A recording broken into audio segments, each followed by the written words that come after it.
ہم وہی کہیں گے جو ہمارا دین ہم کو بتاتا ہے، عمل کرو تو تمہارا بھلا ہے۔ درود پاک پڑھیں، اللہم صلی علی سیدنا و شفیعنا حبیبنا مولانا محمد بارک وسلم۔ صلاۃ و سلام علیک یا رسول اللہ صلی اللہ تعالی علیہ وسلم، نحمدک یا اللہ و نصلی و نسلم علیک یا رسول اللہ صلی اللہ تعالی علیہ وسلم۔ اما بعد فاعوذ باللہ من الشیطان الرجیم، بسم اللہ الرحمن الرحیم۔ یا ایہا الذین آمنوا اتقوا اللہ وکونوا مع الصادقین۔ صدق اللہ المولانا العظیم وبلغنا رسولہ النبی الامین المتین المہین الکریم، ونحن علی ذالک لمن الشاہدین والشاکرین والحمد للہ رب العالمین۔ بڑے ہی ادب و احترام کے ساتھ ایک مرتبہ اور پیارے آقا مصطفیٰ جان رحمت صلی اللہ علیہ وسلم کی بارگاہ میں غلامی کا نذرانہ پیش کریں۔ پڑھیں بآواز بلند، اللہم صلی علی سیدنا و شفیعنا حبیبنا مولانا محمد بارک وسلم، صلاۃ و سلام علیک یا رسول اللہ صلی اللہ تعالی علیہ وسلم۔ وادی رضا کی کوئے ہمالا رضا کا ہے، وادی رضا کی کوئے ہمالا رضا کا ہے، جس سمت دیکھیے وہ علاقہ رضا کا ہے۔ اغلوں نے بھی لکھا ہے بہت کچھ علم دین پر، اغلوں نے بھی لکھا ہے بہت کچھ علم دین پر، جو کچھ اس صدی میں ہے وہ تنہا رضا کا ہے۔ پھر آگے یوں خراج پیش کیا گیا کہ سب ان سے جلنے والوں کے گل ہو گئے چراغ، سب ان سے جلنے والوں کے گل ہو گئے چراغ، احمد رضا کی شمع فروزہ ہے آج بھی۔ یہ حضور اعلیٰ حضرت کا فیضان ہے کہ آج جو ایمان کی تازگی ہم اپنے آپ میں محسوس کرتے ہیں، ایمان کی ڈگر پر ہیں، ایمان کی سلامتی کے ساتھ ہم اور آپ زندگی بسر کر رہے ہیں، پیارے آقا کی محبت صلی اللہ علیہ وسلم کی محبت ہمارے سینوں میں معجزن ہے۔ اگر سرکار صلی اللہ علیہ وسلم کی نسبت کو ہم تازہ بار بار کرتے ہیں اور سرکار سے عقیدت کا اظہار بار بار کرتے ہیں، تو یہ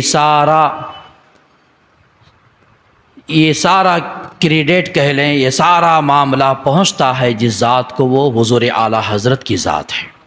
اسی لیے ہم عقیدت سے اشعار میں یوں بھی کہتے ہیں، ڈال دی قلب میں عظمت مصطفیٰ، سیدی اعلیٰ حضرت پہ لاکھوں سلام، کہ دلوں میں اعلیٰ حضرت نے ہمارے عشق کا ایسا جام پلا دیا ہے، سرکار کی نسبت کو ایسے مضبوط بنا دیا ہے کہ اب آج سے نہیں 1400 سال پہلے سے دار الندوہ کے طور پر بہت ساری سازشیں ہوتی رہیں، نسبت رسول کو کم کرنے کے لیے عقائد پر حملے ہوتے رہے، لیکن ان کی کوششیں ہی رہی سرکار کی عظمت، الفت، رفعت جس طرح اس وقت تھی آج ہے، صبح قیامت تک رہے گی، اللہ جب چاہے تب تک سرکار صلی اللہ علیہ وسلم کی عظمت و شان بلند و بالا رہے گی۔ مٹ گئے مٹتے ہیں، مٹ جائیں گے عادا تیرے، نہ مٹا ہے نہ مٹے گا کبھی چرچا تیرا۔ یہ حضور اعلیٰ حضرت نے ٹھوس کسوٹی ہم اور آپ کو پلا دی ہے، تو ہمارا انشاءاللہ بچہ بچہ بھی یہی کہتا ہوا نظر آئے گا کہ ہم مسلک رضا والے ہیں، سرکار صلی اللہ علیہ وسلم سے نسبت رکھنے والے ہیں۔ ہر بچے کے لب پر یہی صدا رہے گی، سب سے اعلیٰ وہ اعلیٰ ہمارا نبی، سب سے بالا وہ بالا ہمارا نبی، کون دیتا ہے دینے کو منہ چاہیے، دینے والا ہے سچا ہمارا نبی۔ یہ صدائیں، یہ پیاری باتیں، یہ نسبتیں جس ذات نے ہم اور آپ کے دلوں میں بٹھا دی ہے، اسی ذات کو حضور اعلیٰ حضرت عظیم البرکت فاضل بریلی علیہ رحمت و رضوان کے نام سے ہم جانتے پہچانتے ہیں۔ انہی کے خانوادے سے جڑی ہوئی ذات حضور تاج الشریعہ ہے، جن کی یاد منانے ہم اور آپ جمع ہیں۔ میں تفصیل میں نہ جا کر کے بہت مختصر انداز میں کچھ پہلو کو حضرت کے آپ کے سامنے رکھنے کی کوشش کروں گا۔ اللہ کی بارگاہ میں دعا ہے کہ اللہ مجھے حق بولنے، آپ کو حق سننے کی توفیق عطا فرمائے۔ عشق کی جہاں بات آ گئی تو جو انداز ہم نے حضور اعلیٰ حضرت عظیم البرکت کا پایا، ان کے نعتیہ دیوان میں ہو، ان کے فتاوے میں ہو، ان کے تعلیم میں ہو، ان کے ملفوظات میں ہو، ان کے اقوال میں ہو، ان کے اعمال میں ہو، قولاً فعلاً عملاً، ہر زاویے سے جب ان کی ذات کا ہم مطالعہ کرتے ہیں حضور اعلیٰ حضرت علیہ رحمت و رضوان کی، جو عشق نبی کا ان کے اندر معجزن تھا، اسی عشق والی چال، اسی عشق والا انداز ہم آپ کے صاحبزادے حضور مفتی اعظم ہند میں پاتے تھے۔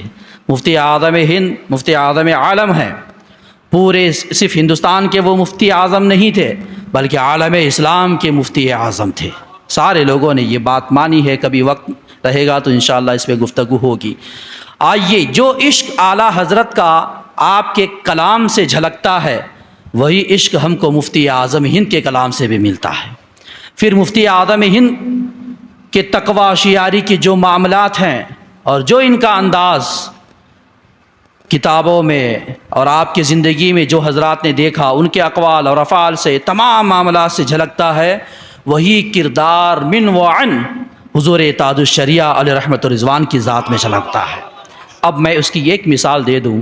حضور اعلیٰ حضرت نے ایک کلام لکھا ہے، رخ دن ہے یا مہر سما، یہ بھی نہیں وہ بھی نہیں، شب زلف یا مہر قطع، یہ بھی نہیں وہ بھی نہیں۔ اس کلام میں لکھتے لکھتے آگے ایک اپنی کیفیت کی بات پیش کرتے ہیں، کہتے ہیں ڈر تھا کہ اس یاں کی سزا اب ہوگی یا روز جزا۔ اعلیٰ حضرت فرماتے ہیں مجھے خوف لاحق تھا، ڈر تھا کہ میرے اعمال، یہ دیکھیے عاجزی و انکساری کا کیسا طریقہ تھا۔ یہ بزرگان دین کا جو فعل جو قول ہوتا ہے ان کا یقیناً لائق تقلید ہوتا ہے، لائق عمل ہوتا ہے کہ ان کا انداز دیکھیں، اتنے بڑے نیکیوں کے پہاڑ تھے، نیکیوں کے معاملات ان کے اندر تھے، صاف ستھری انہوں نے زندگی گزاری، ذرا برابر بھی شریعت کا دامن نہیں چھوڑا، اس کے باوجود عصیاں کا تصور، گناہ کا تصور وہ کرتے ہوئے نظر آ رہے ہیں۔ آج ہم اعلیٰ حضرت حضور مفتی اعظم ہند حضور تاج الشریعہ کی یاد مناتے ہیں، تو اس میں ایک پیغام ہم اور آپ کو لے کے چلنا ہے، جس طرح انہوں نے زندگی گزاری اس طرح سے زندگی گزاریے، اعلیٰ حضرت بھی خوش ہوں گے، مفتی اعظم بھی خوش ہوں گے، حضور صدر الشریعہ تاج الشریعہ بھی خوش ہوں گے، کیونکہ انہوں نے جو فعل، جو مشن، جو کام انہوں نے کیا اور کرنے کا حکم دیا، اس پر اگر ہم ان کے غلامی کا قلادہ اپنے گلے میں ڈال کر کے اسی روش پہ چلیں گے تو یقیناً حضور اعلیٰ حضرت کی ذات خوش ہوگی، یقیناً حضور صدر الشریعہ کی ذات خوش ہوگی، یقیناً حضور تاج الشریعہ کی ذات خوش ہوگی۔ جب یہ عاشقان مصطفیٰ کی روح خوش ہوگی تو ان کو جو فیض ملا ہے اللہ کے رسول سے، ان کی ذات خوش ہوگی۔ جب آقا کی ذات خوش ہوگی تو رب کی ذات خوش ہوگی۔ یہ تانتا جڑا ہوا ہے، یہ ایک چین ہے، ایک بیلٹ ہے کہ ایک ان کے سچے غلام کی آپ تعریف کرو، وہی تعریف ان کے آقاؤں کی تعریف ہوگی، ان کے آقاؤں کی تعریف ہوگی، ان کے آقا کے آقاؤں کی تعریف ہوگی، سلسلہ چلتا چلتا سرور کائنات تک پہنچے گا۔ پھر اللہ کے نبی کی جب تعریف ہے تو اللہ کی تعریف ہو جائے گی۔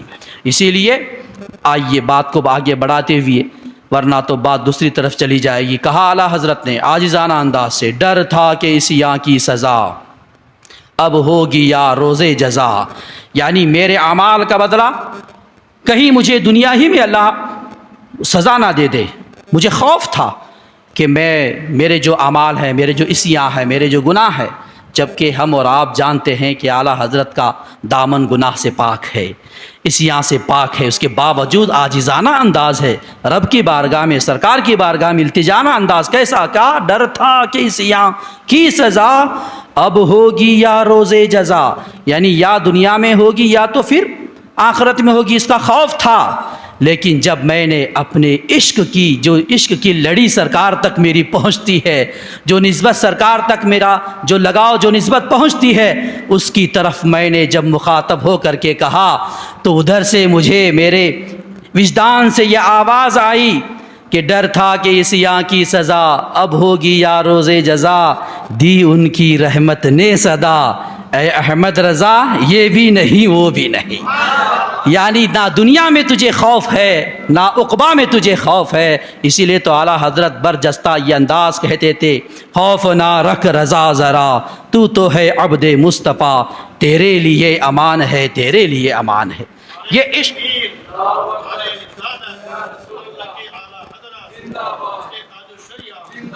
یہ عشق کی بات ہوتی ہے، جس کا جتنا پختہ سرکار سے رشتہ ہوگا اسے اتنی ہی بے امن یعنی پرفضا اور امن والا، یعنی کوئی خوف اس کو لاحق نہیں ہوگا، اتنا ہی وہ امان میں ہوگا۔ کوئی نہ دنیاوی مصائب اسے پریشان کریں گے، نہ کوئی دنیاوی معاملات میں الجھنے اسے پریشان کریں گی، نہ آخرت کا کوئی مرحلہ اسے ایسا کٹھن اور مشکل ہوتا ہوا نظر آئے گا۔ دنیا بھی کامیاب ہے، آخرت بھی کامیاب ہے۔ وہی درس اعلیٰ حضرت نے اپنے اس شعر میں دیا، اپنے عشق کو بتایا۔ ورنہ تو عشق کے بہت سارے اشعار ہیں، میں ادھر جانا نہیں چاہتا، میں جلدی سے حضور تاج الشریعہ کی بارگاہ تک پہنچنا چاہتا ہوں۔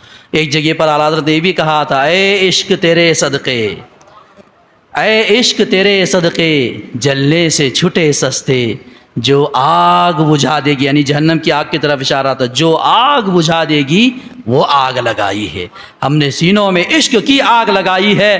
اس حدیث پاک کی روشنی میں یقین ہے کہ سرکار صلی اللہ علیہ وسلم کی ایک حدیث پاک ہے جس کا مفہوم میں بیان کر رہا ہوں کہ روز محشر پل صراط سے جب بندہ گزرے گا، مومن ہوگا، ایمان والا ہوگا، تو جہنم کی آگ کئی دفعہ پکار کر کے کہے گی، اے ایمان والے جلدی سے نکل جا، جلدی سے چلا جا، کہیں تیرے نور ایمان کی وجہ سے میری آگ ٹھنڈی نہ ہو جائے۔ اسی کو دماغ میں، ذہن و فکر میں رکھتے ہوئے اعلیٰ حضرت ایک پیغام دیتے ہیں، اسی نسبت رسول کو ہم نے دلوں میں بٹھایا ہے۔ اے عشق تیرے صدقے، جلنے سے چھٹے سستے، جو آگ بجھا دے گی وہ عشق والی آگ ہم نے لگا دی ہے۔ یہ اعلیٰ حضرت کا عشق تھا۔ ایسے کئی مثالیں، لیکن آگے بڑھیے۔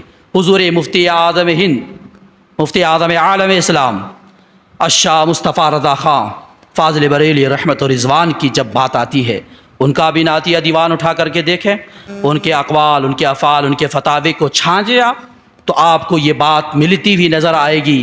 آپ نے ایک مقام پر کہا، میرے اعمال کا بدلہ تو جہنم ہی تھا، میرے اعمال کا بدلہ تو جہنم ہی تھا، میں تو جاتا تیرے ارشاد نے جانے نہ دیا، میں تو جاتا تیرے ارشاد۔ یہ اپنے عاجزانہ انکسارانہ، چونکہ میں بارہا یہ آپ کو کہہ رہا ہوں، یہ وہ ذاتیں ہیں جن کی بارگاہوں سے گناہ کا تصور نہیں کیا جاتا، عصیاں کا تصور نہیں کیا جاتا، لیکن عاجزانہ انداز سے وہ اپنے آپ کو ایسا بنا کے پیش کر رہے ہیں، کہہ رہے ہیں میرے اعمال کا بدلہ تو جہنم ہی تھا، میں تو جاتا تیرے ارشاد نے جانے نہ دیا۔ یہ مفتی اعظم ہند کا جو قول ہے، ان کے قول کے حساب سے جب ان کی ذات کا ہم مطالعہ کرتے ہیں تو من و عن ذرا برابر بھی شریعت سے روگردانی، شریعت سے انحراف، شریعت سے اعراض آپ کا نظر نہیں آتا۔ اتنے متقی اور پرہیزگار کہ کہنے والے نے تو یہاں تک کہا، عالم و فاضل، حافظ و قاری و مفتی ہر کوئی بن سکتا ہے، مفتی اعظم بن کے دکھانا سب کے بس کی بات نہیں۔ سارے تقوی ایک طرف ماضی قریب کے علماء کے، اور مفتی اعظم ہند کا تقوی ایک طرف، ان دونوں کو پلوں میں ڈالا جائے تو مفتی اعظم ہند کا صرف ایک تقوی ان سارے تقووں پہ بھاری ہوتا ہوا نظر آئے گا۔ ایسے متقی و پرہیزگار تھے۔ کوئی ایسی مثال پیش کر سکتا ہے؟ کئی ایسے واقعات ہم نے پڑھے حضور مفتی اعظم ہند کے، کہ دعوت دینے والا جب دعوت دیتا، جا کر کے آپ اس کے گھر پہنچنے کی کوشش کرتے، یا راستے میں ہوتے یا گھر تک پہنچتے۔ کئی دفعہ تو راستے سے خبر مل جاتی کہ وہ فلاں انسان ایسا ہے، تو آپ کا تقوی منع کرتا، آپ واپس آ جاتے، جبکہ دعوت قبول کرنا سنت رسول ہے۔ دعوت قبول کرنا آقا کریم صلی اللہ علیہ وسلم کی سنت ہے۔ شریعت پر عمل کرنے والوں کے لیے ایک سنت بھی بہت بڑی چیز ہوتی ہے، اس کو وہ چھوڑتے نہیں ہیں۔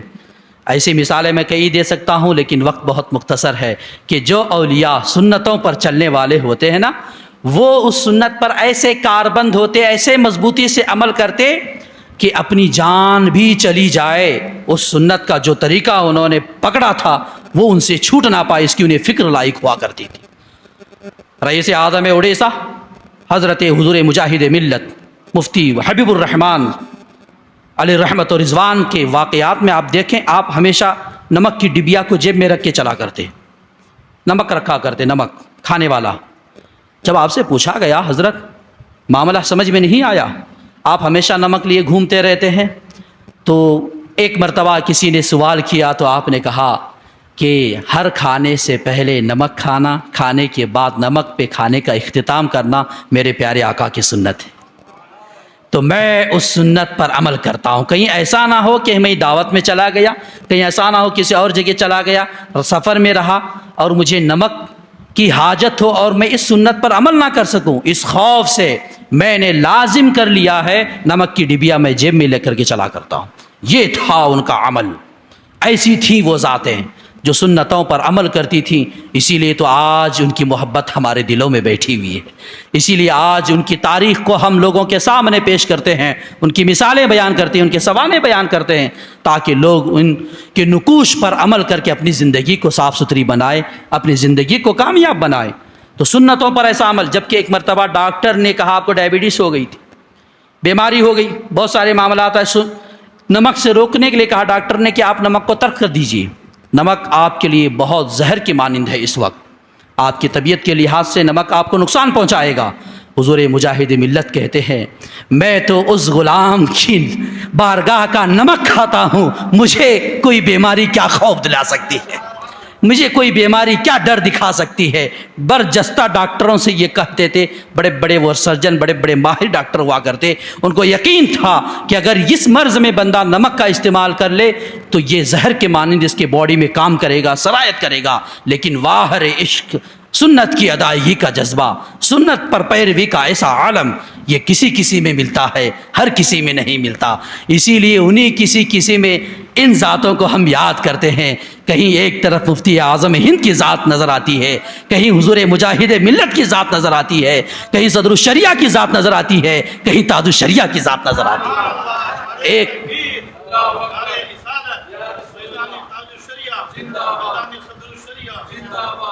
ایک مقام پر حضور تاج الشریعہ کا بھی بالکل ایسے ہی معاملہ نقل کیا گیا کہ آپ کی آنکھوں میں تکلیف تھی. بڑا مشہور و معروف واقعہ آپ نے سنا ہوگا، چونکہ ماشاء اللہ یہاں پہ میں سمجھتا ہوں کم و بیش جتنے بھی افراد بیٹھے ہیں سب حضرت کے مرید ہوں گے. یہ اپنی قسمت پہ ناز کر لیجئے، زمانہ دور بڑا خراب ہے، سچا پیر ملنا بہت قسمت کی بات ہے. ہم خوش نصیب ہیں کہ ان کے نورانی چہرے کو ہم نے دیکھا، ان کے قول و فعل کو ہم نے دیکھا. جہاں تک اپنی زندگی نے کچھ لمحات ساتھ دی، اللہ کی توفیق ملی تو ان کی بارگاہوں کا ہم نے فیض حاصل کیا. یہ ہم اپنی قسمت پہ ناز کرتے ہیں، کیونکہ ہم اس زمانے میں تو نہ تھے جو خیر قرون کہا گیا. سرکار صلی اللہ علیہ وسلم کی ذات تھی، صحابہ سرکار کا رخ زیبا دیکھتے، مسائل حل کرتے، زندگی گزارتے تھے. بعد میں صحابہ کا بھی دور ہم نے نہ دیکھا کہ تابعین کا درجہ ملتا، تابعین کا دور نہ دیکھا کہ تبع تابعین میں ہو جاتے، تبع تابعین کا دور بھی نہ ملا کہ ان میں کوئی بزرگ ایسی ذات ملتی جو ہمارا بیڑا پار کرواتی.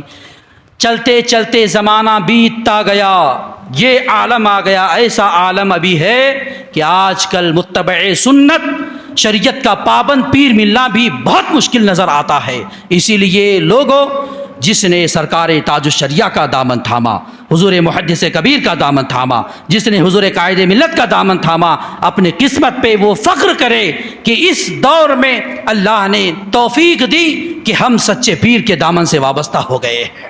تو لہذا یہ ایسی ذاتیں ہیں. حضور تاج الشریعہ کی آنکھ میں تکلیف تھی، نگاہ کا مسئلہ تھا. ڈاکٹر نے یہی کہا، لمبا چوڑا واقعہ لیکن مختصر سے ہماری محفل مختصر کرتے ہوئے میں بتا دوں. ڈاکٹروں نے یہی مشورہ دیا جیسے حضور رئیس اعظم اڑیسہ کو دیا تھا. کہا آپ کی آنکھ میں تکلیف ہے، جب تک ہم انجیکشن، اس کو سند کرنے کا جو انجیکشن ہوتا ہے نا، سن کرنا، جو کوئی انجیکشن ایسا کرتے ہیں جس کی وجہ سے تکلیف نہیں ہوتی، جس کو ہم اپنی زبان میں سند کرنا کہتے ہیں، اس جگہ پر کچھ بھی چیر پھاڑ کرے ڈاکٹر، اس جگہ پہ تکلیف نہیں ہوتی. اس انجیکشن کرنے کی اجازت مانگی گئی. اور یقین جان لیجئے کہ جو شریعت کا پابند ہوتا ہے وہ ہر چیز سے اپنے آپ کو بچاتا ہے. ایسی چیزیں جیسے ماضی قریب میں، ابھی ماضی قریب کیا بہت ہی قریب میں ایک لاک ڈاؤن کا مسئلہ چھیڑا ہوا تھا. بلا وجہ ایک بنائی گئی بیماری ذہنوں میں اتار دی گئی تھی. ڈاکٹر بھی پریشان، پولیس بھی پریشان، جنتا پوری پریشان، سارے پریشان. کچھ نہیں تھا. ارے سردی کے موسم میں انسان کو سردی ہوتی ہے، گرمی کے موسم میں گرمی کے لحاظ سے پھوڑے پھنسی نکلتے ہیں، جاڑے کے موسم میں جاڑے کے لحاظ سے طبیعتیں انسان کے موسم کے اعتبار سے بدلتی رہتی ہیں. کیا آج سے کئی سالوں پہلے سے کسی کو سردی نہیں ہوتی تھی، کسی کو زکام نہیں ہوتا تھا، کسی کو کھانسی نہیں آتی تھی، کسی کو کیا حلق کھجاتا نہیں تھا؟ یہ سارے ایسے عنصر طے کر لیے گئے تھے، پروگرام بنا تھا باقاعدہ، تاکہ اس کے ذریعے لوگوں کے ذہن کو کمزور کر دیا جائے، وہ یقین کر لے کہ میں بیمار ہوں. ایسا ماحول بنا دیا گیا. اور اس وقت ایک لکوڈ لائی گئی، کہا گیا اس انجیکشن کو کر لو، یہ انجیکشن کرنے سے تمہارے اندر کا جو مرض ہے وہ بیماری دور ہو جائے گی۔ اس کے تعلق سے بڑے بڑے اسکیمیں، بڑے بڑے یہاں وہاں اہتمام کیے جانے لگے کہ لا کر کے تم کو انجیکشن کرانا ہی ہے، ایک ویکسین 2 ویکسین نہیں ڈالو گے تو تمہارے آدھار کارڈ پہ مسئلہ، تمہارے قانونی کام کاج میں رکاوٹیں آئیں گی۔ ایسے سب بھی شورش بپا کی گئی، یہ ایک پروپیگنڈا بنایا گیا۔ اس وقت علماء کے درمیان اب پھر قوم کا مسئلہ آیا، کیا اس ویکسین کو استعمال کرنا جائز ہے؟ تو آپ نے اس وقت بھی یہ ہونے والے تبادلہ خیال کو علماء کے سنا ہوگا، واٹس ایپ کے ذریعے، سوشل میڈیا کے ذریعے، موبائلوں میں ادھر ادھر آپ نے سن رکھا۔ اس وقت بھی محتاط علماء نے یہی کہا کہ علاج کرنا حرام اشیاء سے اسی وقت جائز ہے جس وقت ماہر حاذق طبیب ڈاکٹر نے یہ کہا ہو کہ یقیناً اس کا علاج اسی میں ہے، تب جا کر کے اس کو ضرورتاً اس حرام چیز سے استعمال کرنے کی شریعت اجازت دیتی۔ علاج، لفظ علاج پہ غور کریں، علاج ہے تو حرام چیز سے وہ ضرورتاً علاج کرنا جائز، شریعت کا یہ قانون ہے، مسئلہ ہے۔ ویکسین بنانے والوں سے پوچھو، اس وقت ڈاکٹروں سے بھی کافی بحث ہو گئی تھی، یہاں بھی ہمارے حاویری میں ایک کیمپ لگا تھا درگاہ کے پاس، اس وقت بھی ڈاکٹر لوگ آئے تھے، اتفاق سے ظہر کی نماز ہم وہاں پڑھنے گئے، یہی بحث چلی۔ تو میں نے بھی یہی کہا علماء کرام کی اقوال کی روشنی میں تو بہت کم علم ہوں، اللہ تعالیٰ انہی بزرگوں کا صدقہ عطا فرما دے، بس انہی کے نقش قدم پر چلنے کی توفیق دے دے، بہت بڑی چیز ہے۔ کہا ویکسین علاج ہے یا محض ایک امید ہے کہ اس کے ذریعے تمہاری بیماری دور ہوگی؟ سب ڈاکٹروں نے یہی کہا، یہ علاج تو نہیں ہے، یعنی ویکسین لگانے والے کو کیا وہ بیماری دوبارہ آئے گی نہیں؟ کہا نہیں آ سکتی ہے۔ کتنے ایسے مریض ہیں ویکسین لگانے پر بھی وہ بیماری ان کو آ گئی تھی، ڈاکٹر نے خود کہا۔ تو پھر علاج کس کا؟ علاج کہتے ہیں بیماری دور ہو جائے، اور اس علاج کے لیے ضرورتاً طبیب حاذق کے قول پر شریعت نے اجازت دی کہ ضرورتاً استعمال حرام اشیاء کا کیا جا سکتا ہے۔ اب علاج نہیں تو محض امید پر ان چیزوں کو استعمال کرنا، اب یہ جائز ہے یا ناجائز؟ اس وقت بہت سارے علماء کے قدم ڈگمگا گئے، لیکن جو تقوی شعار تھے، جو متقی پرہیزگار تھے، جن کے اندر متبع سنت کا جذبہ تھا، ان لوگوں نے یہی کہا جب یہ علاج نہیں ہے تو حرام اشیاء والی چیز کا، یعنی اس ویکسین کا استعمال ناجائز ہے۔ تو یہاں سے میں بات آپ کو پہنچانا چاہتا ہوں وہاں تک، یہ سند کرنے والے انجیکشن میں بھی کچھ ایسی اشیاء کا استعمال ہوتا ہے جو اشیاء شریعت کے اعتبار سے صحیح نہیں ہوتے، لیکن شریعت کا مسئلہ ہے، ضرورت ہے تو استعمال کر سکتا ہے بندہ، یہ فتویٰ ہے۔ لیکن ایک ہوتا ہے فتویٰ، ایک ہوتا ہے تقویٰ۔ فتوے کی جو باریکیاں ہیں وہ بھی حضور تاج الشریعہ جانتے تھے، اور تقوی کا جو عالم تھا وہ بھی حضور تاج الشریعہ جانتے تھے۔ ڈاکٹر نے بارہا کہا، آپ نے کہا کچھ نہیں ہوگا، انجیکشن اختر نہیں لگائے گا، تم اپنا کام کرو، میں اپنا کام کرتا ہوں۔ تاریخ بتاتی ہے کہ انہوں نے تعجب میں اپنے آپ کو ڈال دیا، سب محو حیرت تھے، جتنے بھی اس وقت آپ کے علاج کے لیے کوشاں تھے ڈاکٹر لوگ، سب کہہ رہے تھے یہ کیسا بندہ ہے، ہم نے اپنی زندگی میں کبھی بھی ایسا نہیں دیکھا کہ جس چیز کا آپریشن کرنا ہو اس کے لیے پہلے وہ انجیکشن دیا جانا ضروری ہے، ورنہ وہ بندے کو تکلیف ہوگی، تکلیف کی وجہ سے ہمیں آپریشن کرنے میں ڈسٹرب ہوگا، ہم آپریشن کر نہیں پائیں گے۔ ایسا مسئلہ پیش آ گیا، تعجب میں پڑ گئے۔ حضور تاج الشریعہ نے فرمایا کہ لاؤ، میرے ہاتھ میں قصیدہ بردہ شریف دیا گیا، قصیدہ بردہ شریف کا ورد شروع کر دیا۔ ایک واقعہ نگار نے کہا آپ زبانی طور پر، آپ کو کتاب لا کر کے نہیں دی گئی، زبانی طور پر آپ نے اللہ کا ذکر شروع کر دیا، اور سرکار صلی اللہ علیہ وسلم کی بارگاہ میں ہدیہ درود پیش کرنا شروع کر دیا۔ ڈاکٹروں کو اشارہ کر دیا کہ تم اپنا کام کرتے رہنا۔ تو اب بتائیں، آنکھ کا اتنی نازک چیز کا علاج ہو رہا ہے، وہ کیسا عشق تھا، وہ کیسی نسبت تھی، کیسی سرکار سے محبت تھی کہ ادھر لو لگا لیا مدینے کی طرف، ادھر پورا علاج ہو گیا، 3 گھنٹے کا آپریشن چلا، حضور تاج الشریعہ کو ذرا برابر بھی تکلیف نہیں ہوئی۔ یہ سنتوں پر عمل جب پختہ ہوتا ہے تب بدن انسان میں وہ طاقتیں پیدا ہوتی ہے۔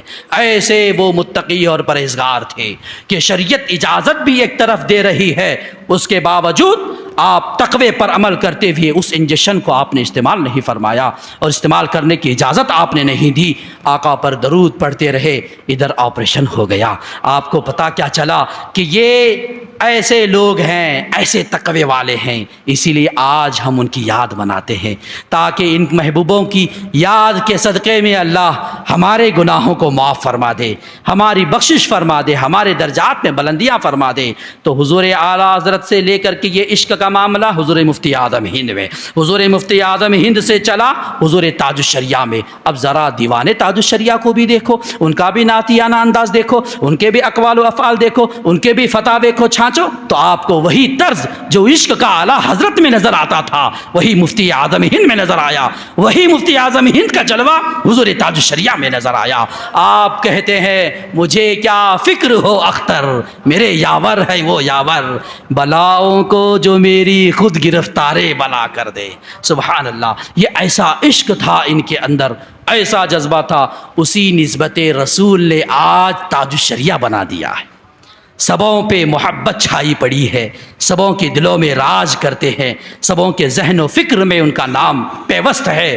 تو کیوں نہ ہو انہوں نے سب کچھ سرکار کی اتباع, سرکار صلی اللہ علیہ وسلم کے فرامین کی اتباع میں لگا دی, نسبت رسول کو مضبوط کیا, تو اللہ نے لوگوں کے دلوں میں ان کی محبت کو پیدا فرما دیا. ان الذین آمنوا وعملوا الصالحات سیجعل لهم الرحمن ودا کی تفسیر بن گئے. تو گویا جوک در جوک, ڈگر ڈگر, نگر نگر سے حضور تاج الشریعہ کی بارگاہ میں لوگ آتے بلا چوں و چرا کے. کسی بھی پیر صاحب کے پاس جانا ہوتا تو ایک معمول بنا ہوا ہے, جب تک اس کے تعلق سے یہ گفتگو نہیں کی جاتی کہ کیسا ہے, عمل والا ہے کہ نہیں ہے, فلاں تقویٰ ہے یا نہیں ہے, سارے ٹال مٹول ساری چیزیں ہوتی ہیں, ٹٹولا جاتا ہے. اس کے بعد ہو سکتا ہے الا ماشاء اللہ کوئی اچھا مل گیا تو اس کے ہاتھ پر بیعت کرنے لگ گئے. لیکن حضور تاج الشریعہ کا یہ عالم تھا کہ صرف چہرہ دیکھ کر کے لوگ ہاتھ دینے کو تیار ہو جاتے. میں اپنی بات کہوں, میں ادھر ادھر کی بات نہ کروں, ایسے بہت سارے واقعات ہمارے پاس بھی موجود ہے. اس حقیر فقیر کا ایک مشاہدہ ایسا بھی ہے کہ گوا کے واسکو ایئرپورٹ پر جب 2018 میں غالباً 16 یا 18 میں پروگرام ہوا تھا حضرت کا, گوا کی سرزمین پہ آخری پروگرام تھا, اس وقت ٹرینیں یہاں سے ہاویری سے لیں, بنگلور سے لیں, کہیں سے بھی جو گوا کو جانے والی, جس سائڈ گوا کو جانے والی ٹرینیں ہوتی سب کھچاکھچ بھری ہوئی ہیں, سب فل ہو گئی ہے. ٹی ٹی بھی پریشان, خود وہ اسٹیشن کے ماسٹر لوگ پریشان, جھنڈا دکھانے والے پریشان, سب بولے کیا ہو رہا ہے گوا میں. یہ ایسا ہی عالم اس وقت تھا. ایک عالم منظر وہ بھی دیکھا گیا جو آپ ظاہراً دنیا سے پردہ فرما گئے. اس وقت بھی عالم دیکھیں, پلینوں کی ٹکٹیں گھنٹے گھنٹوں میں کہاں سے کہاں بڑھ رہی تھی. 3000 فوراً 7 بجے 3000 پلین کا ٹکٹ, ایک ہی گھنٹے میں 6000, پھر ایک ہی گھنٹے میں 8000, 10 12 ہزار تک کا پلین کا ٹکٹ بڑھایا گیا. اس کے باوجود بھی عشاقان تاج الشریعہ کی تعداد کم نہیں ہوئی. ایئرپورٹ میں پلینیں کم پڑ گئی, لوگ واپس آ گئے, لیکن ایئرپورٹ والا یہ کہنے پہ مجبور ہو گیا کون ہے جس کے دیدار کے لیے لوگ اتنے تڑپ رہے ہیں, اتنے لائن لگائے ہوئے ہیں, وہ ہے تاج الشریعہ کی ذات, وہ ہے اللہ نے ان کی عظمت کو, ان کے محبت کو لوگوں کے دلوں میں بٹھایا تھا کہ پلین گورنمنٹ دے نہ سکی, اتنی تعداد آپ کے عشاقوں کی تھی. ٹرینیں کے اندر جگہ پائی نہیں جا رہی تھی, اتنی تعداد آپ کے عاشقوں تھی. یہ عاشقوں کی تعداد کیوں بڑھتی ہے؟ جب کوئی اللہ والا ہو جاتا ہے تو اللہ اس کے چاہنے والے پیدا فرما دیتا ہے, اس کی محبت کو دلوں میں ڈال دیتا ہے. تو وہی جذبہ, وہی نکھار, وہی انداز نسبت رسول کا اعلیٰ حضرت میں ہم نے دیکھا. جو دیکھا وہ مفتی اعظم ہند میں پایا, جو مفتی اعظم ہند میں پایا حضور تاج الشریعہ میں پایا. تو اس واسکو ایئرپورٹ پر جب حضرت کو آنا تھا ہم لوگ وہاں پہ موجود تھے. اس وقت اس اسٹیج کی ذمہ داری بھی کچھ علماء کو جو منتخب کیا تھا اس میں اس ناچیز کا بھی نام تھا. تو بہرحال لینے پہنچے لطیف ماموں, آج بھی ہوں گے شاید بامبے کی سرزمین پر, ان سے آپ معلوم کر سکتے ہیں. وہ گاڑی کے ڈرائیور اس وقت تھے, ان کو یہ ذمہ داری دی گئی تھی کہ حضرت جس گاڑی پہ بیٹھیں گے ان کو پسند کرنا تھا. لطیف ماموں جس کی طرف اشارہ دے دیتے حضرت اس گاڑی میں بیٹھتے, یہ معمول تھا. بہرحال اس وقت یہ معاملات تھے. تو بہرحال جب پہنچے کافی تعداد میں لوگ, ایک سے ایک مرسڈیز, بڑی سے بڑی BMW, پتہ نہیں کئی نئی گاڑیاں. لطیف ماموں جو کار چلاتے تھے ان کا کہنا ہے کہ حضرت سب لوگ کہہ رہے ہیں حضرت اس گاڑی میں بیٹھے اس گاڑی میں بیٹھے، اب فیصلہ نہیں کر پا رہے ہم کہ کس گاڑی کو اجازت دیں۔ تو ہم لوگوں نے کہا کہ بھئی یہ آپ پر معاملہ ہے، چونکہ حضرت کا اعتماد حضرت کا معاملہ آپ پر ہے، تو آپ جس پہ اشارہ کریں گے یا جو ٹیم ہے حضرت کو لے آتی ہے لے جاتی ہے، ان کا جس کی طرف اشارہ ہوگا وہ اس کی قسمت ہوگی، اس گاڑی والے کی جس کو حضرت پسند فرما لیں، جس کو آپ لوگ پسند کر لیں۔ بہرحال وہ گاڑیوں کی لائن چیک کر رہا تھا۔ مجھے یہاں بتانا مقصد یہ ہے کہ آدمی شاید زندگی بھر پیسہ کما کے بھی اتنی گاڑی خرید نہیں سکتا بیٹھ کے گھومنے کے لیے یا بیٹھنے کے لیے، لیکن اللہ نے ایسی محبت حضور تاج الشریعہ کی رکھی تھی، 12 نہیں 24 گاڑیاں ویسی لائن پہ لگی تھی کہ حضرت میری گاڑی میں بیٹھے۔ یہ شان کس کی ہو سکتی ہے؟ جو اللہ کا ہوتا ہے اسی کی شان لوگوں کے دلوں میں بیٹھتی ہے۔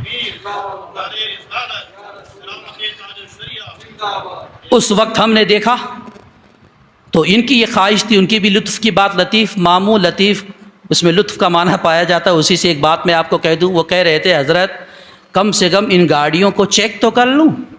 کہا آپ چیک کریں گے کیسے؟ بولے ایک چابی لے کر کے میں گھما کے لے آؤں گا، لوگ تو دیں گے ہی، ظاہر سی بات ہے۔ میں کہا کیوں، اب ایسے کتنی گاڑیوں کو آپ دیکھتے رہیں گے؟ تو اس وقت ان کا جملہ تھا کہ اسی بہانے اس گاڑی میں بیٹھنے کو تو ملے گا، ورنہ ایسی گاڑی ہمارے ہاتھ میں چابی کون دیتا ہے؟ یہ ان کے غلاموں کا انداز تھا کہ اللہ تعالیٰ وہی کہتے ہیں جو نیکوں کے ساتھ ہو جاتا ہے اللہ تعالیٰ اسے بھی نوازتا ہے، اسی کی بھی قسمت بدلتی ہوئی نظر آتی ہے۔ خیر، مجھے بتانا مقصد یہ ہے، جب مفتی عاشق الرحمان کے ساتھ حضرت تشریف لائے ایئرپورٹ سے، آپ ڈھکلتے چونکہ چشمہ آپ لگائے ہوئے تھے، وہ نورانی چہرہ آج بھی آنکھوں میں ہے۔ جب ادھر سے لے کر کے آ رہے تھے اس ایئرپورٹ میں، اس وقت پتہ نہیں کچھ منسٹر لوگ یعنی پولیس کے ڈپارٹ کے لوگ کہیں جا رہے تھے یا کہیں سے آ رہے تھے، واللہ عالم۔ اس میں ایک بڑا آفیسر تھا، وہ بہت غور سے دیکھ رہا تھا کہ پہلے تو اتنا مجمع، ان کو وہ بھگاتے بھگاتے کافی ٹائم ہو رہا تھا، تکلیفیں ہو رہی تھیں، کیا معاملہ ہے، کیوں اتنی بھیڑ بھاڑ؟ باہر تو بے تحاشا لوگ وہاں پہ گاڑیاں لے کر کے موجود تھے۔ بہرحال ان سے جو نظام تھا وہاں کا ڈیل کرنے والے ڈیل کر رہے تھے۔ بہرحال تیزی سے آئیے، جب حضور تاج الشریعہ علیہ رحمت و رضوان کو لے کر کے مفتی عاشق حسین صاحب تشریف لائے تو وہ پولیس کمشنر یا کسی ڈپارٹ کا جو بڑا تھا وہ جھک کر کے آپ کے قدموں کو چومنے لگتا ہے، جبکہ ذرا بھی اس نے نہیں پوچھا، ذرا بھی اس نے تأمل نہیں کیا یہ کون ہے۔ نگاہ جب پڑ جاتی ہے، دل کو جھکا لینے والی ذات کا نام ہی اللہ کے محبوبوں کا ہوتا ہے۔ ایسی ذات کہیں کہیں نظر آتی ہے، وہ حضور تاج الشریعہ میں ہم اور آپ نے دیکھا، محسوس کیا، اس کو جان رہے ہیں، پہچان رہے ہیں، اور ان کے نقش قدم پر ہم چل بھی رہے ہیں۔ اللہ تعالیٰ ان کی محبت ہمارے دلوں میں باقی رکھے۔ اس طرح کے بے شمار واقعات موجود ہیں جو حضور تاج الشریعہ کی ذات کو نکھارتی ہیں، بلکہ حضور تاج الشریعہ کی ذات کو اجاگر کرتے ہوئے ہم اور آپ کے دلوں میں موجودن ہو سکتی ہیں۔ یہ ایک نہیں کئی کرامتیں۔ میں ایک بات بتا دوں آپ کو، لوگوں کا ایک معمول بنا ہوا ہے، جب تک کسی ولی سے کوئی کرامت نہ دیکھیں تب تک نہیں مانتے۔ حضور غوث اعظم جیلانی رضی اللہ تعالیٰ عنہ سے جب ولی کی تعریف پوچھی گئی، ایک عالم کی تعریف پوچھی گئی، ایک اللہ کے محبوب کی تعریف پوچھی گئی، آپ نے کہا جو سنت پر استقامت رکھے، یعنی سنتوں کا پیروکار ہو، نماز وقتوں پہ پڑھتا ہو، سنت رسول کا پابند ہو، تو وہ ولی ہے، وہ عالم ہے۔ اس طرح کی تعریف انہوں نے کی۔ اب حضور غوث اعظم سلطان الاولیاء، سردار اولیاء، ان کا یہ انداز، ان کا مفہوم میں نے بتا دیا تعریف کا، کہ جس میں اتباع سنت کا جذبہ ہے وہ اللہ کا محبوب بندہ۔ تو اب اسی پہلو کو لے کر کے ہم ان حضرات کی ذات کو ذرا ٹٹولیں۔ اعلیٰ حضرت کو ہم نے حضور غوث اعظم کے قول کی روشنی میں دیکھا، بدرج اتم آپ ولی بن کرتے ہوئے نظر آئے۔ حضور غوث اعظم کی اس قول کو ہم نے مفتی اعظم ہند کی ذات کو حضور غوث اعظم رضی اللہ تعالیٰ عنہ کے قول کی روشنی میں دیکھا، بدرج اتم اس تعریف پر آپ کی ذات بھی مصداق بنتی ہوئی نظر آئی۔ حضور صدر الشریعہ بدر الطریقہ کی ذات کو اس غوث اعظم رضی اللہ تعالیٰ عنہ کے قول کی روشنی میں دیکھا، آپ کی ذات بھی بدرج اتم اس پر مصداق بنتی ہوئی نظر آئی۔ اسی قول کو جب ہم حضور تاج الشریعہ کی ذات پر فٹ کیا تو بالکل آئینہ بن کر کے سنت پر ایسا استقامت، اور تسلف فی دین کا ایسا جذبہ جو شاید و نادر کسی عالم میں ملتا ہوا نظر آئے، وہ ذات تھی حضور تاج الشریعہ کی کہ آپ نے سنتوں کو ایسے مضبوطی سے پکڑ لیا، شریعت کا دامن ایسے مضبوطی سے پکڑا کہ پوری دنیا کے مسائل اور بہت سارے مسائل آپ کے بارگاہ میں آئے، وہ لاکھ کوششیں کرتے رہے، تاج شریعت کا قدم ذرا برابر بھی ڈگ نہیں مگایا، بلکہ وہ وہی کہتے رہے جو بات حق تھی، اور شریعت کے اصول پر آپ پابند بھی رہے، عملاً بھی، قولاً بھی، فعلاً بھی آپ نے وہ کر دکھایا۔ کسی ذات میں ایسا جذبہ ہم کو شاذ و نادر ہی ملتا ہوا نظر آتا ہے، وہ ذات تھی حضور تاج الشریعہ کی۔ آپ ایک مرتبہ، مجھے یاد آتا ہے، ہم نے آپ کے واقعات میں ایک واقعہ یہ بھی پڑھا کہ آپ اڑیسہ کی سرزمین پر ایک مرتبہ پروگرام کے سلسلے میں، چونکہ آپ کے اسفار بہت ہوتے تھے، دعوت و تبلیغ کے لیے آپ کا جانا بہت ہوتا تھا ادھر ادھر۔ دیکھیے، کوئی ذات قلم سے کام کرتی ہے، کوئی ذات قدم سے کام کرتی ہے، کوئی ذات زبان سے کام کرتی ہے، کوئی ذات اپنے کرامات سے کام کرتی ہے، الگ الگ اللہ جس کو جیسی طاقت دیتا ہے اس اعتبار سے وہ دین کا کام کرتے ہیں۔ حضور تاج الشریعہ کی وہ ذات ہے، آپ نے عملاً بھی، قولاً بھی، فعلاً بھی بہت سارے معاملات کو اپنے طور پر لازمی کر کے بہت سارے جگہوں پہ جا کر کے دین کا آپ نے کام کیا۔ لکھنے کی بات آئی تو بہت سارے اٹھنے والے فتنوں کی آپ نے بھی سرکوبی کی۔ میں وہی کہتا ہوں نا، جو کل کے رضا ہے خنجر خونکار برقبار، آدھا سے کہہ دو خیر منائے نہ شر کرے، وہ رنگ حضور تاج الشریعہ میں بدرج عتم پایا جاتا ہے۔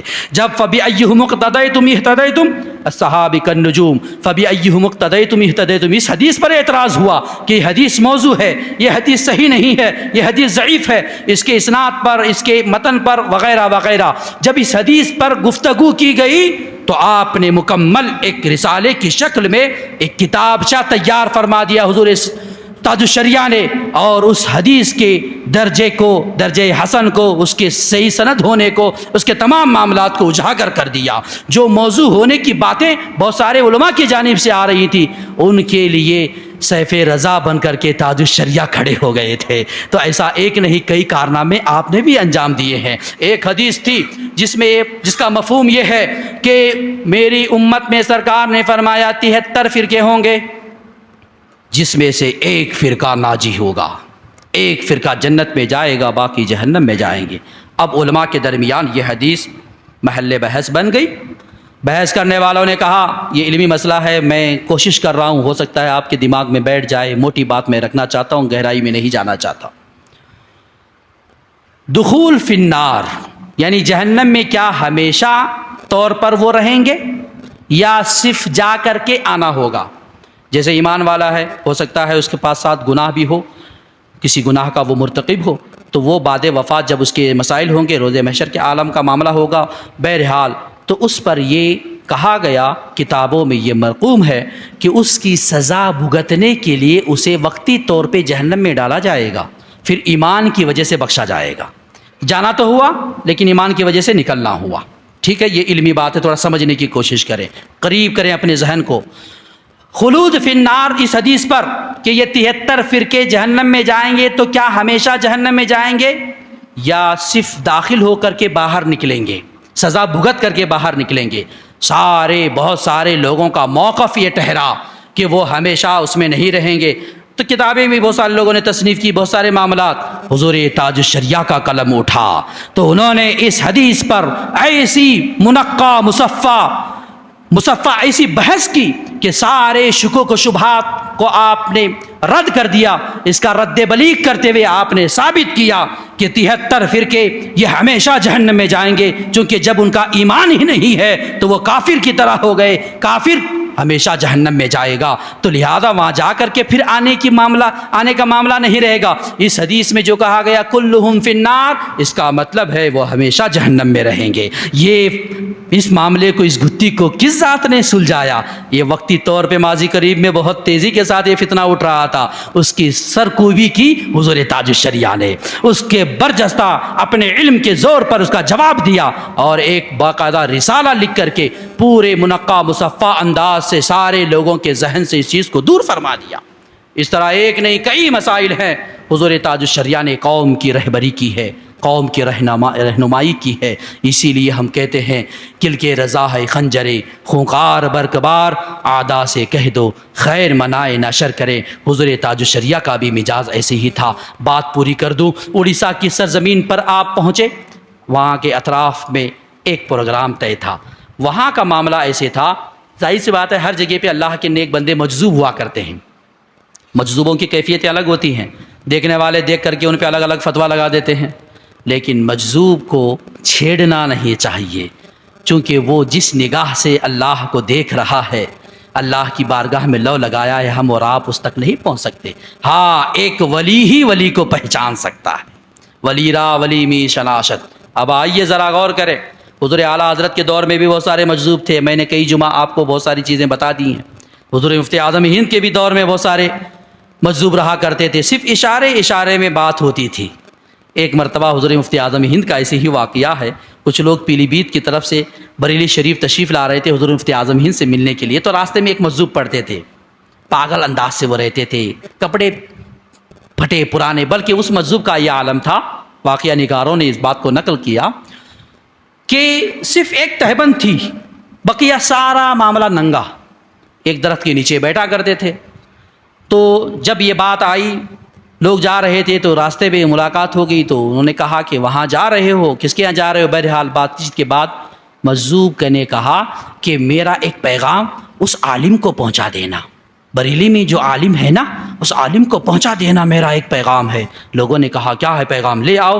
نہ کاغذ نہ قلم، صرف یوں کیا، ایک تھوڑا سا رکا جو بھی ملا پتا ہوتا، اس پہ یوں انگلی سے یوں اشارے سے لکھا، لکھ کر کے اس کو دے دیا۔ اب لوگ بھی ہنسنے لگ گئے کہ یہ کیا عالم ہے، نہ کاپی ہے نہ قلم ہے نہ کچھ لکھا، نہ اس میں کچھ دکھ رہا ہے، ایک چیز دے کر کے کہتا ہے جاؤ میں نے اس میں لکھ دیا ہے۔ اب لوگ تو بھائی ظاہر سی بات ہے دیکھنے کے متلاشی رہتے ہیں، کوئی نئی چیز ہونے والی ہوتی ہے تو وہ بھی سوچتے ہیں کہ دیکھیں اس میں کیا لکھا ہوا ہے، حضور مفتی اعظم ہند اس کو پہچانتے کہ نہیں پہچانتے ہیں۔ آپ ذرا آگے بڑھیے، وہ لوگ جب بریلی کی سرزمین پر پہنچے، وہ پیغام دیا، کہا ہم راستے میں آتے آتے ایک ملاقات ہو گئی مجذوب سے، انہوں نے آپ کو پیغام بھیجا ہے۔ تو حضور مفتی اعظم ہند نے اس کو دیکھا، آپ سمجھ گئے۔ اب کیا سمجھے آپ لوگ، کیا سمجھے؟ ولی را ولی می شناشت، ان کے باتوں کو، اللہ کے ولیوں کے باتوں کو اللہ کا ولی ہی سمجھتا ہے۔ انہوں نے کیا کہا، اس میں کیا پیغام تھا، مفتی اعظم ہند سمجھ گئے۔ فوراً آپ نے ایک رکا منگایا اور قلم سے آپ نے بھی لکھا۔ بعض لوگوں نے کہا آپ نے بھی قلم سے نہیں لکھا، آپ نے بھی اشارے سے لکھ دیا، کہا جب ادھر سے جانا ہو تو یہ پیغام پہنچا دینا۔ بہرحال وہ لوگ پہنچے تو اس مجذوب کو انہوں نے دے دیا۔ دینے کے بعد وہ مجذوب دیکھتے ہیں فوراً جو تہبند ان کی تھی اس کو سمیٹا اور بھاگنے لگ گئے۔ اب لوگوں نے پوچھا ایسا کیا حضور مفتی اعظم نے لکھا؟ کچھ بھی تو نہیں تھا اس میں، ہم تو لے کر کے ہاتھ میں آئے ہوئے ہیں نا، نہ ادھر سے کچھ لکھائی تھی، نہ کچھ عبارت تھی، نہ کچھ سینٹینس تھے، نہ کچھ جملے تھے، ادھر سے بھی کچھ جملے نہیں تھے، یہ کیا معاملہ ہے؟ تب انہوں نے پکڑ کر کے پوچھا کیا یہ معاملہ تھا، تو وہ مجذوب تو بیان نہ کر سکے۔ حضور مفتی اعظم ہند کی بارگاہ میں جا کر کے انہوں نے پوچھا حضرت معاملہ سمجھ میں نہیں آیا، اس راز کو کھول دیجئے، اس کا انکشاف فرما دیجئے، کیا معاملہ ہے؟ مفتی اعظم ہند علیہ رحمہ فرماتے ہیں کہ اس اللہ کے محبوب بندے نے مجھ سے ایک مسئلہ پوچھا تھا، کہا کہ میری حالت ایسی ہے میں اللہ کی یاد میں دنیا کے سارے معاملات کو بھول جاتا ہوں، ذرا بھی ہوش نہیں رہتا، مجھے اپنے سطر تک کو چھپانے کا ہوش نہیں رہتا، ایک صرف تہبند ہے، ساری چیزیں میرے سے چھوٹ چکی ہیں، اب آپ بتائیں میں کیا کروں؟ مفتی اعظم ہند نے کہا جب تمہارا اس درجے پر اللہ کی بارگاہ سے لو لگ چکی ہے، ایسے عالم میں تم آ گئے ہو، تمہارے لیے اجازت ہے کہ وہ لنگی کا کپڑا بھی تم اتار سکتے ہو۔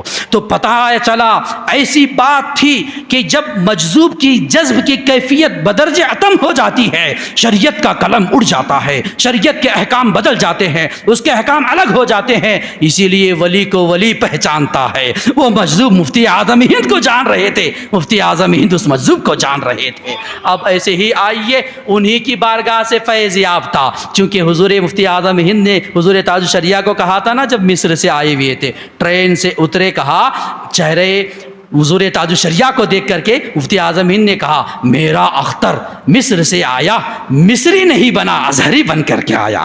وہاں کے خیالات، وہاں کے ڈیولپمنٹ، وہاں کی حریت، وہاں کی آزادگی، وہاں کے مسائل الگ ہیں، لیکن ان پر ذرا برابر بھی ان کا اثر میرے اختر پہ نہیں ہوا۔ جو عقیدہ، جو تسلط فی الدین یہاں کا تھا، جو ان کے باپ دادا کی نسبت سے گھٹی پلائی گئی تھی عشق نبی کی، سنت رسول کی اتباع کی، اس پہ ذرا برابر بھی سر منہ انحراف حضور تاج الشریعہ کا نہیں ہوا۔ بالکل ویسا ہی پاک و صاف میں دیکھتا ہوں جیسے میں نے اختر کو یہاں سے بھیجا تھا۔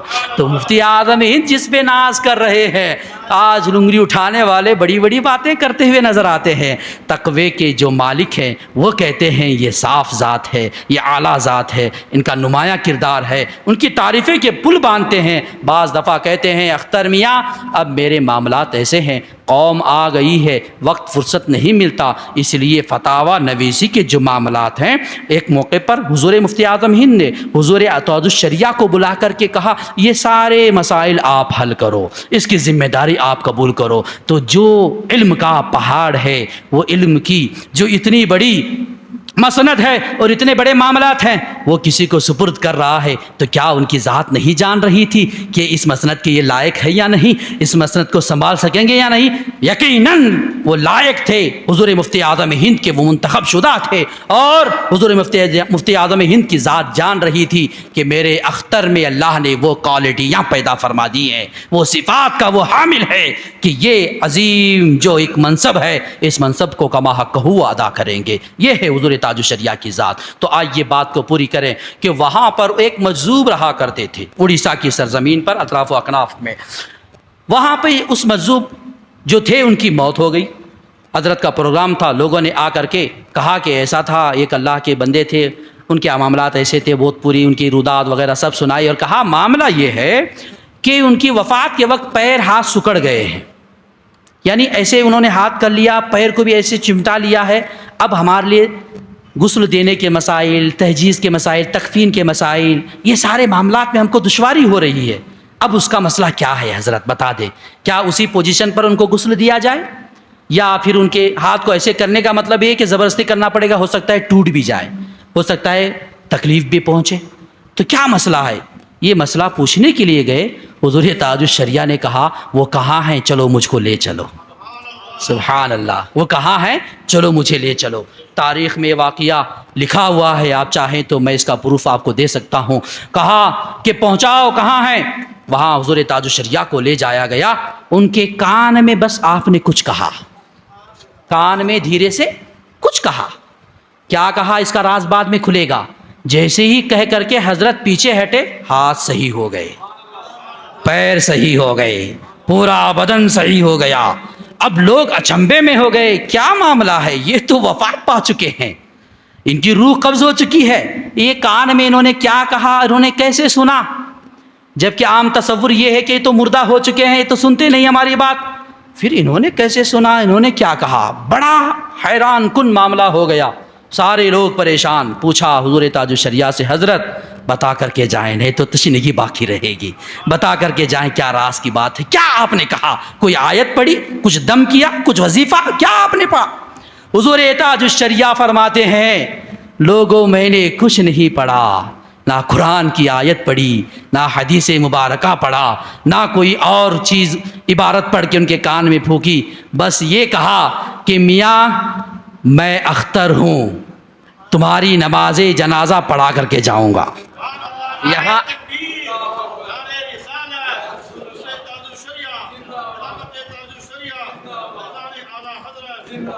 کہا اللہ کے اس محبوب بندے سے کہ اے فلاں، میں یہاں پر آیا تھا پروگرام کے لیے، اب میرا نام اختر ہے، اب میں تمہاری نماز جنازہ پڑھائے بغیر یہاں سے نہیں جاؤں گا۔